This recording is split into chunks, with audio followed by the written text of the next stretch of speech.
So as you said, we work in the Translational and Synthetic Biology lab at the University Pompeu Fabra in Barcelona, that is led by Marc Güell.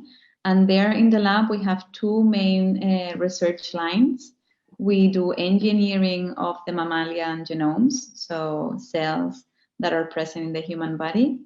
And we also do engineering of the skin microbiome, so the bacteria that live within our skin.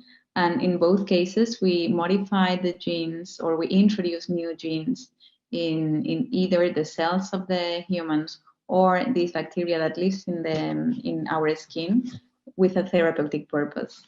So today we will talk about this mammalian genome editing research line and the things that we do in the lab, and now we are trying to apply to treat this disease. So I think I don't need to do much more introduction about this disease and the cause of this disease.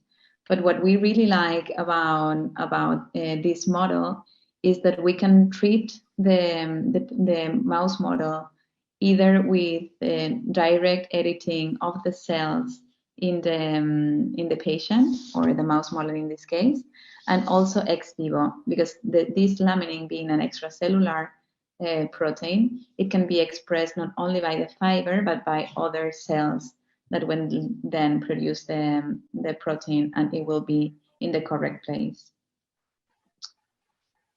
So in our lab, we work with a mouse model for the laminin deficient disease, and it's this DY2J model.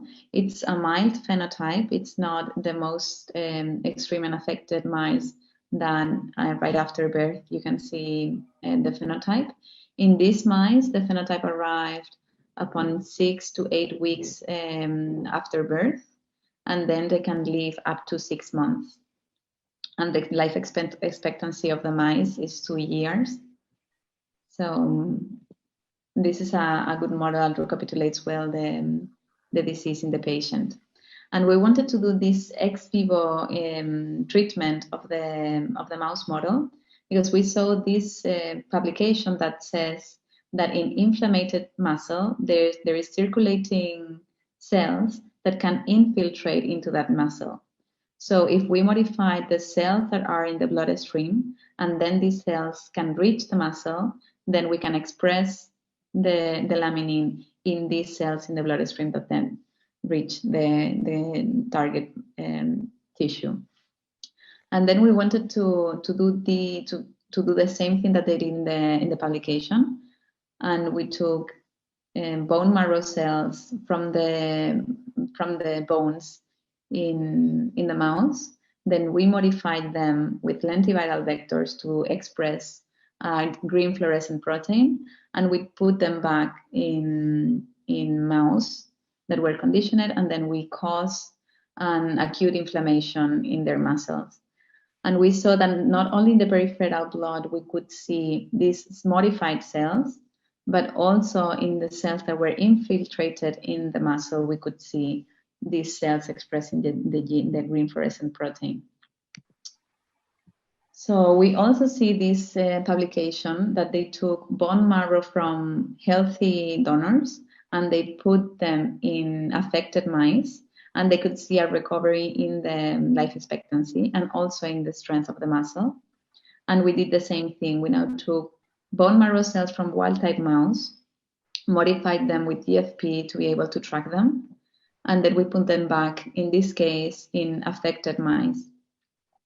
And we could see the same results that they published, and we saw an increase in the life expectancy of these mice. So then we wonder, what if we take the cells from the affected mice and then modify them to now express LAMA, because they have a mutation in the LAMA gene. So now these same cells that could not express LAMA, we modified them to express LAMA and put them back in the mice. And this is what we did, also with lentiviral vectors. And then we treat the cells outside of the mouse, and then we put them back. And we could see even a better rescue in the survival. So these mice live until 2 years, and we saw that when we when we didn't treat them, they start dying after 20 weeks. And by 1 year of age, all the untreated group died.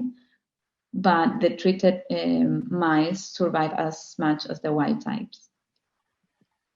We also see a recovery in the strength of the muscle. It's not as the wild type, so they were still affected, but they could move better and they have greater strength in the muscles after 12 weeks of treatment.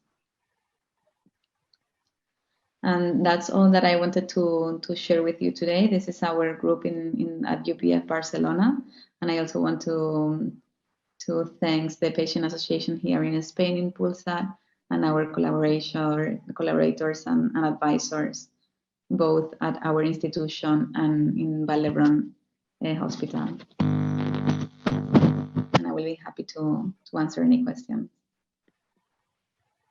Thank you so much for your presentation. I'm in the meantime looking in the chat, and it has been quite silent so far, Avencia. So I don't have any questions yet.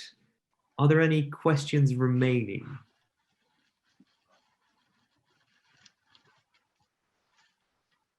Nobody has to be shy about it.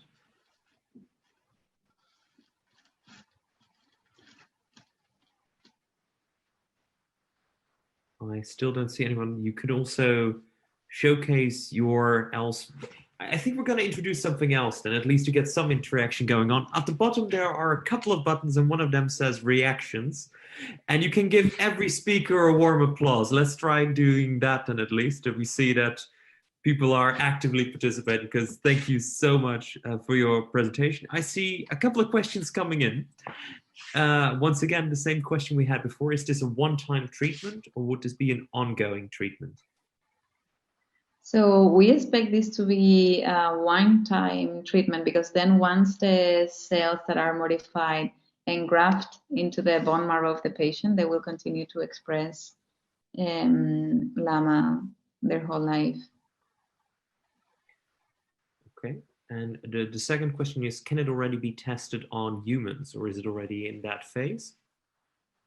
It's not already in that phase. So the problem with these lentiviral vectors that we tested is that to produce such a big gene and to encapsulate such a big gene, then the efficiency of the production drops, and then it makes it challenging to produce enough virus to treat into a patient scale. So we are working into modifying the way that we introduce LAMA in these cells that come from the bone marrow.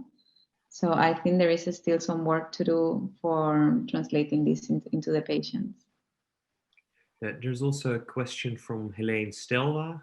Given this method works, does this therapy only stop the muscle deterioration, or is there a chance for building up new non-affected muscle fibers? So that's a really good question, and we are still investigating why we see the recovery and the survival and in the muscle strength. So we are running a few tests on the mice to see whether or not there is an increase in laminin expression and this locates where it has to be, and we see the fibers with the architecture that is expected in a healthy patient. So we are still not sure why the therapeutic effect is seen, and we are looking into that. And for this treatment, do you also need immune modulating medication for it to work? So not in the mice, and since it's an autologous transplantation is the same patients from the same cells from the patient, we don't expect that to be the case, but we will have to see if there is any reaction upon the laminin alpha expression, for instance.